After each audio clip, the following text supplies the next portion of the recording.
Bab 948, Iblis Terlarang Silver Fox garis bawah 1. Yang Chen kembali ke halaman yang telah diatur oleh tetua Wu untuknya. Saat dia kembali, dia sudah memperoleh pemahaman tertentu tentang situasi di gerbang Luosheng. Situasi di gerbang Luosheng cukup menarik, gumam Yang Chen dalam hati. Apa yang menarik tentang hal itu? Dapat dinilai bahwa Zhou Qing dan Fu Yunhe jelas tidak berada di pihak yang sama, dan tujuan mereka pasti berbeda. Yang Chen tidak dapat melihat apapun dari Zhou Qing saat ini, tetapi Fu Yunhe jelas-jelas sedang merencanakan sesuatu yang buruk.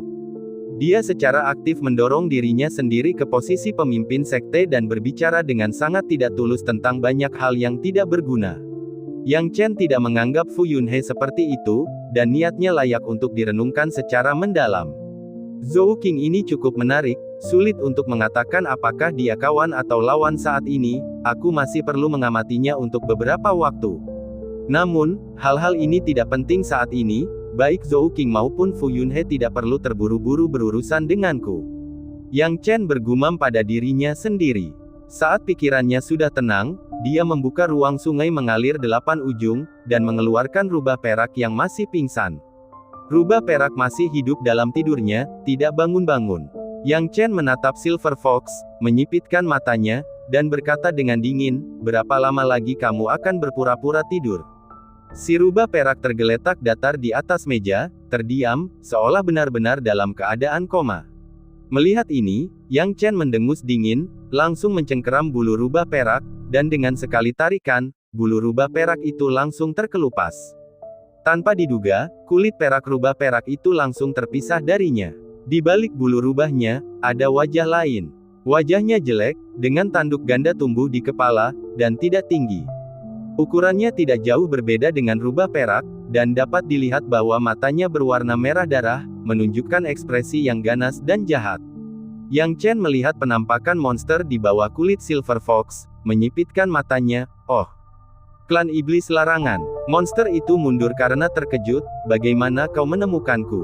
Yang mengejutkan Yang Chen, monster itu fasih berbahasa manusia, tidak lebih buruk darinya, dan dia bisa mengerti sepenuhnya apa yang dikatakan pihak lain. Klan Iblis Laranganmu menyamar sebagai rubah untuk menyusup ke ras manusia kita tetapi tidak belajar untuk menjadi lebih pintar. Tidak ada spesies seperti rubah perak di antara rubah-rubah itu. Kau tidak benar-benar berpikir bahwa nona rubah perak disebut rubah perak, jadi kau berasumsi ada rubah perak di dunia ini, bukan? Yang Chen menegur. Apa? Monster dari klan Iblis Larangan jelas tidak mengetahui hal ini, dan matanya penuh dengan kebingungan. Memang awalnya ia mengira bahwa Lady Silver Fox bernama Silver Fox sehingga ia menyamar menjadi Silver Fox, namun siapa sangka di dunia ini ternyata tidak ada Silver Fox. Klan Iblis Larangan, meskipun aku tidak bisa mengendalikan urusanmu, aku perlu melihat apa tujuanmu. Yang Chen berteriak, dan ki sejatinya tersapu seketika. Apakah kau benar-benar berpikir aku akan membiarkanmu membantaiku begitu saja? Makhluk aneh dari klan Iblis Larangan itu tiba-tiba memperlihatkan urat-uratnya yang menonjol. Ia menunjukkan kekuatannya, dan tiba-tiba tubuhnya membesar. Pada batas maksimalnya, ia setinggi 2 manusia biasa. Udara hitam dan mengerikan terpancar di sekitar tubuh klan Iblis Larangan, dan tidak seorang pun tahu untuk apa kekuatan aura ini. Namun, dapat dilihat bahwa monster ini sangat berbahaya. Yang Chen juga waspada dan bergumam pada dirinya sendiri, itu setara dengan alam bela diri sejati, tapi aku belum pernah bertarung melawan klan Iblis Larangan sebelumnya. Aku benar-benar harus berhati-hati. Awalnya dia mengira monster klan Iblis Larangan telah terluka parah oleh cakar emas dan hampir tidak bernyawa, tidak memiliki kemampuan untuk bertarung lagi. Sekarang sepertinya dia terlalu banyak berpikir. Suku Iblis Larangan memiliki cara mereka sendiri. Akan tetapi, karena mereka bukan jenisnya, mereka tidak akan dilepaskan dengan mudah hari ini. Yang Chen segera menggunakan teknik Starfire, mengepung makhluk aneh klan Iblis Larangan dari segala arah. Makhluk aneh dari klan Iblis Larangan itu dipenuhi amarah dan berkata, itu api aneh lagi. Sepertinya kamu sangat takut pada Strain Fire, ya. Nah, karena kamu berani menyusup ke ras manusia kami dengan impunitas seperti itu, kamu pasti punya cara untuk menghadapi kami. Strain Fire adalah kekuatan yang lahir dari dunia dan dapat menahan semua hal, mari kita lihat bagaimana kamu menghancurkannya. Yang Chen berkata dengan tenang. Dia tidak langsung menggunakan seluruh kekuatannya, tetapi hanya ingin tahu tentang cara klan iblis larangan. Bagaimanapun, dia tidak tahu apa-apa tentang klan iblis larangan dan harus mencari tahu situasinya terlebih dahulu. Dikelilingi oleh sejumlah besar Starfire, makhluk aneh dari klan iblis larangan menjadi gelisah dan kulit kepalanya kesemutan, tetapi segera kulit makhluk itu berubah menjadi merah, seolah-olah terbakar pada suhu tinggi. Setan Sura Merah. Yang Chen berpikir dalam hati. Meskipun dia tidak pernah bertarung melawan klan iblis larangan, dia telah membaca buku-buku kuno dan tahu bahwa ada suku terkenal di dalam klan iblis larangan. Ketika suku ini menunjukkan kekuatan penuhnya, kulitnya akan memerah, dan akan menjadi sangat ganas, menunjukkan kekuatan bertarung yang berbeda dari miliknya. Monster dari klan iblis larangan di depannya jelas adalah iblis Sura Merah. Aura setan Sura Merah ini seharusnya setara dengan lapisan ketiga alam bela diri sejati. Sekarang setelah ia menunjukkan kekuatan penuhnya, ia dapat dibandingkan dengan lapisan kelima alam bela diri sejati. Tampaknya setan Sura Merah ini pasti ingin berurusan denganku. Yang Chen menilai. Seperti yang diharapkannya, setan Sura Merah menjadi gila dan tiba-tiba menerkamnya. Pilihan pihak lain tidak salah karena dia adalah penguasa Starfire. Jika mereka tidak membunuhnya, Starfire tidak akan menghilang. Ini gerbang Luosheng, dan aku tidak ingin membuat keributan besar. Tapi apakah kau benar-benar berpikir kau bisa bersaing denganku? Yang Chen berkata dengan dingin, dan saat kata-katanya jatuh, dia menamparkan jimat roh. Jimat roh berubah menjadi tali yang melilit tubuh setan Sura Merah. Ini adalah jimat tingkat tinggi yang disempurnakan Yang Chen dalam latihan sehari-harinya, digunakan untuk mengikat musuh. Sekarang setelah digunakan pada setan Sura Merah, efeknya tampak cukup bagus. Melihat keadaan yang tidak baik dan tubuhnya telah terikat, setan Sura Merah pun harus menghadapi api bintang yang mengelilinginya. Ia meraung dengan marah dan tiba-tiba melepaskan diri dari tali dengan kekuatan kasar, berusaha melarikan diri. Menurutmu kemana kau akan pergi? Apa kau tidak takut dengan api asing? Kalau begitu, cicipi ini. Yang Chen melambaikan tangannya, dan dalam sekejap, api suci langit yang membara juga menyebar, mengelilingi setan Sura Merah dengan magma tebal di semua sisi. Setan Sura Merah merasa ngeri, lalu mengeluarkan raungan yang tidak diinginkan, namun raungannya sepenuhnya terhalang oleh susunan kedap suara yang sebelumnya telah disiapkan oleh Yang Chen. Dalam sekejap mata, api suci langit yang membara mengelilingi setan Sura Merah, dan api serta magma yang dahsyat membakarnya, membuatnya tampak menyedihkan hingga akhirnya hampir tidak bernyawa dan jatuh ke tanah. Tidak heran ia tidak sepenuhnya kehilangan kemampuan bertarungnya setelah terkena ekor Golden Claw. Setan Sura Merah ini benar-benar luar biasa, gumam Yang Chen. Ekor Golden Claw tidak bisa diremehkan, dapat dibayangkan bahwa bahkan puncak alam bela diri sejati mungkin tidak dapat menahannya. Manusia, kau tidak akan mati dengan baik, kata setan Sura Merah dengan susah payah. Aku tidak akan mati dengan baik. Suku iblis laranganmu menyerbu wilayah manusia kami dan berani mengatakan itu. Sekarang, biarkan aku melihat apa yang ada dalam ingatanmu. Yang Chen berkata dengan suara yang dalam saat jiwanya dengan cepat menyelidiki keluar. Bab 949, Tujuan Suku Iblis Larangan garis bawah 1. Jiwa ilahi Yang Chen menembus ke dalam pikiran setan pembantai merah. Ada aturan untuk segalanya, dan kekuatan setan pembantai merah terlihat jelas. Jiwa ilahinya tidak bisa menjadi lebih kuat lagi. Di bawah kemampuan jiwa ilahi Yang Chen yang mengerikan di alam bela diri bumi, ia hanya berhasil bertahan kurang dari 5 napas sebelum pertahanannya benar-benar hancur. Maka dari itu, jiwa suci Yang Chen berkecamuk dalam tubuh setan pembantai merah, dan akhirnya berhasil memahami kebenaran dari masalah tersebut. Sesuai dugaanku, Nona Yinhu telah dikendalikan oleh setan pembantai merah ini, gumam Yang Chen dalam hati. Lady Yinhu awalnya hanyalah seorang ahli biasa dari alam bela diri sejati. Namanya, Lady Yinhu, berasal dari kesukaannya pada pakaian perak dan kultivasinya dalam seni merayu, seperti rubah. Oleh karena itu, ia diberi gelar tersebut. Namun, setan pembantai merah tidak mengetahui hal ini.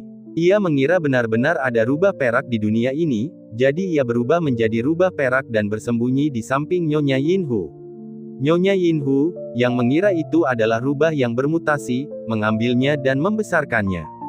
Sejak awal, Lady Yinhu bukanlah orang yang baik.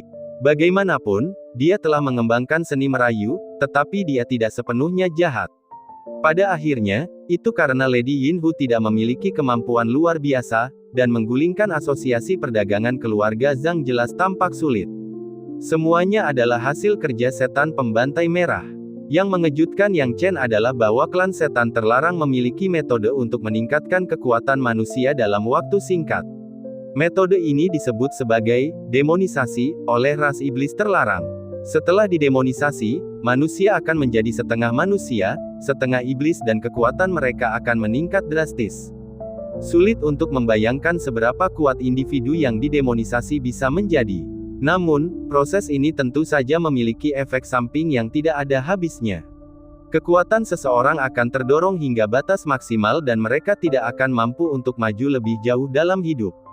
Selain itu, mereka tidak akan memiliki kekuatan yang sesungguhnya. Yang terpenting, setelah dirasuki iblis, mereka secara efektif diperbudak dan akan selamanya berada di bawah komando klan iblis terlarang. Nyonya Yinhu merupakan korban yang sangat malang yang telah dirasuki oleh setan pembantai merah. Setan pembantai merah, yang berubah menjadi rubah kecil, tampak seperti rubah yang dibesarkan oleh Nyonya Yinhu, tetapi pada kenyataannya, selalu mengendalikan Nyonya Yinhu yang telah dirasuki setan. Kemampuan Nyonya Yinhu untuk berhasil membunuh ayah Zhang Yonglin, menggantikan Zhang Yonglin, dan memikat banyak ahli untuk mengikutinya sebagian besar terkait dengan setan pembantai merah.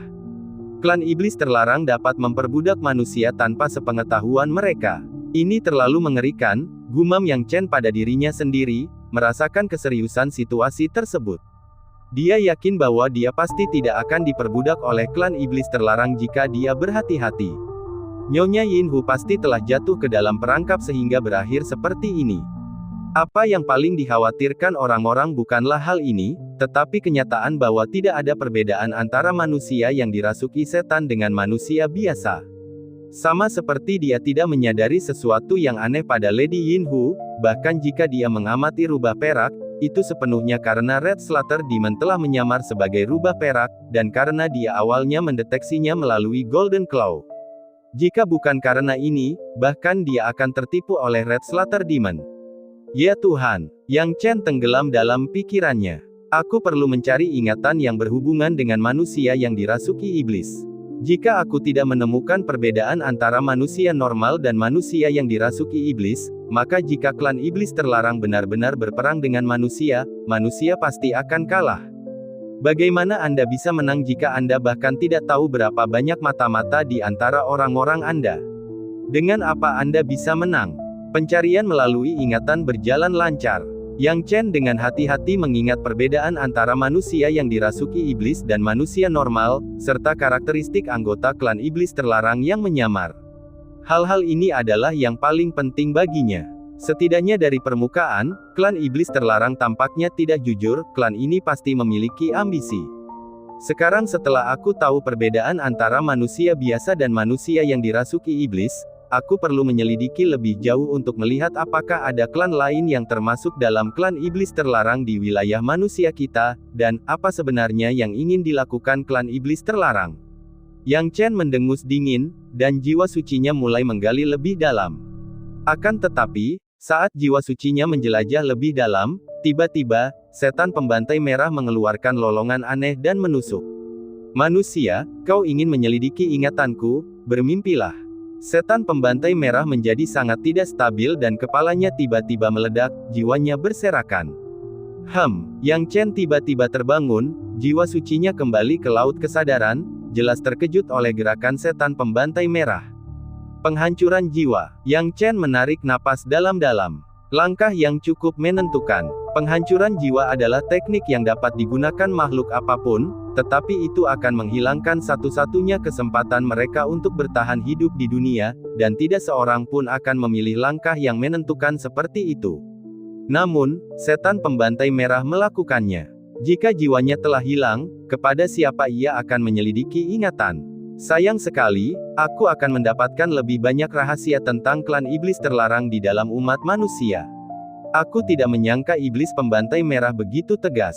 Yah, sudah mengejutkan untuk mendapatkan sebanyak ini. Mari kita kremasi mayat klan iblis terlarang ini. Kalau tidak, jika seseorang melihatnya, mungkin sulit untuk menjelaskannya. Seperti yang ditunjukkan Yang Chen, api suci yang berkobar segera melilit seluruh mayat klan iblis terlarang. Hanya dengan satu pikiran darinya, mayat iblis pembantai merah akan terbakar menjadi abu. Namun saat dia hendak bertindak, dia tiba-tiba mendengar panggilan dari beruang hitam gunung hitam yang ada di ruang sungai 8 ekstrim. Bingung, Yang Chen membiarkan dua saudara beruang itu keluar. Ada apa? Tanya Yang Chen dengan heran. Itu hanya mayat anggota klan iblis terlarang yang sedang sekarat. Kenapa kau begitu bersemangat? Kakak beruang menggaruk kepalanya karena malu. Bos, begini, aku ingin memakannya. Jika aku memakannya, hehe. Apa? Seru Yang Chen, memakannya. Ya, kurasa mayatnya pasti lezat. Sepertinya nenek moyang kita pernah memakannya sebelumnya dan mengatakan itu adalah hal yang paling lezat, tetapi benda-benda ini menghilang kemudian, jadi kita tidak memakannya banyak. Kakak beruang kedua menambahkan. Mendengar ini, Yang Chen tahu ini bukan asumsi yang tidak berdasar. Dia melambaikan tangannya, mengirim mayat setan pembantai merah ke mulut kedua saudara beruang itu. Kedua saudara beruang itu segera berpisah dan menyerap mayat setan pembantai merah ke dalam tubuh mereka. Kemudian, tubuh kedua beruang hitam gunung hitam itu mengalami perubahan. Aura iblis muncul dari mereka dan tubuh mereka mulai berubah menjadi warna hitam kemerahan.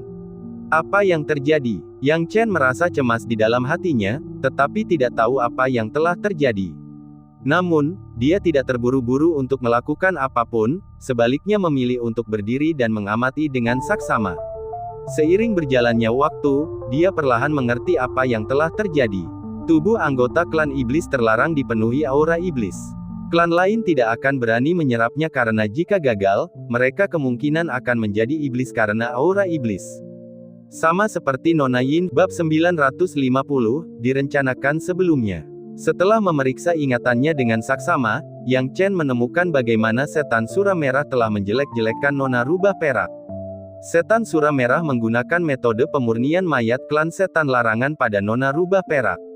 Setelah jatuh ke dalam perangkap yang dipasang oleh setan sura merah sebelumnya, Nona rubah perak memurnikan mayat klan setan larangan dan menjadi budak bagi klan setan larangan untuk dikendalikan kapan saja. Namun, klan beruang hitam gunung hitam berbeda. Tampaknya klan beruang hitam gunung hitam terlahir dengan kemampuan memurnikan ki iblis, seperti sekarang, ketika ki iblis yang sangat kuat dari setan sura merah mencoba menjelekkan dua beruang raksasa, konstitusi unik mereka diaktifkan, dan ki iblis sepenuhnya dimurnikan. Setelah itu, kekuatan saudara beruang hitam gunung hitam meroket dengan cepat, dan tanpa diduga meningkat beberapa tingkat, mencapai alam bela diri asal tingkat ke-9. Sangat cepat, Yang Chen menatap peningkatan kekuatan saudara beruang hitam gunung hitam, matanya membelalak tak percaya. Penting untuk diketahui bahwa kekuatan seni bela diri sebelumnya dari saudara beruang hitam gunung hitam hanya lapisan ketiga dari alam bela diri asal. Kedua beruang konyol ini bodoh, dan bahkan ketika mereka berkultivasi di ruang sungai 8 ekstrim, mereka tetap tidak membuat kemajuan. Akan tetapi, sekarang setelah mereka memakan Red Sura Demon, kekuatan mereka meningkat sangat cepat. Ya ampun, klan iblis larangan ternyata menjadi tonik yang hebat untuk kedua beruang konyol ini. Hal-hal yang tidak berani dimakan orang lain adalah mangsa bagi kedua beruang konyol ini.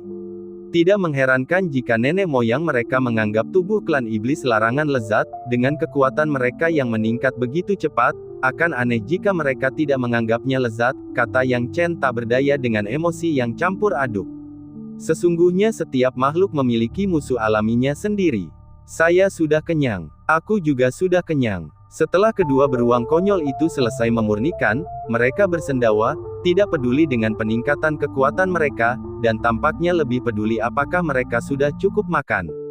Yang Chen tidak bisa menahan senyum masam di wajahnya, dan berkata, kalian berdua kembali ke ruang sungai 8 ekstrim terlebih dahulu. Baiklah, kakak tertua, jika kamu menemui hal seperti ini lagi, tolong simpan saja untuk kami berdua. Kami akan tidur. Ya, aku sudah kenyang dan sedikit mengantuk. Tetua beruang dua bergumam sambil mengantuk, yang ingin dia lakukan sekarang hanyalah tidur nyenyak. Dengan kata lain, mereka akan tidur saat kenyang dan makan saat bangun. Melihat ini, wajah Yang Chen dipenuhi dengan ketidakberdayaan. Klan beruang hitam Gunung Hitam ini benar-benar memiliki keunggulan rasial. Mereka bisa tidur setelah makan dan makan setelah tidur, tetapi mereka masih sangat kuat. Itu tidak masuk akal. Dengan ekspresi pasrah, Yang Chen berkata, "Baiklah, kamu bisa pergi dan beristirahat." Kedua beruang raksasa itu kemudian merangkak kembali ke ruang sungai 8 ekstrim untuk tidur nyenyak. Setelah menghitung hari, Yang Chen menyadari bahwa sudah 7 atau 8 hari sejak dia melenyapkan klan iblis larangan, mencari ingatan mereka, dan membiarkan saudara beruang hitam Gunung Hitam memurnikan mayat mereka. Waktu berlalu begitu cepat. Yang Chen menyipitkan matanya, menjaga kewaspadaannya tanpa kelalaian. Ia duduk bersila di tempat tidur, jiwanya sangat waspada, berbaring dalam posisi bertahan selama seharian penuh. Akhirnya, Yang Chen merasakan sesuatu yang tidak biasa. Seseorang datang, seorang master bela diri alam bumi setengah langkah.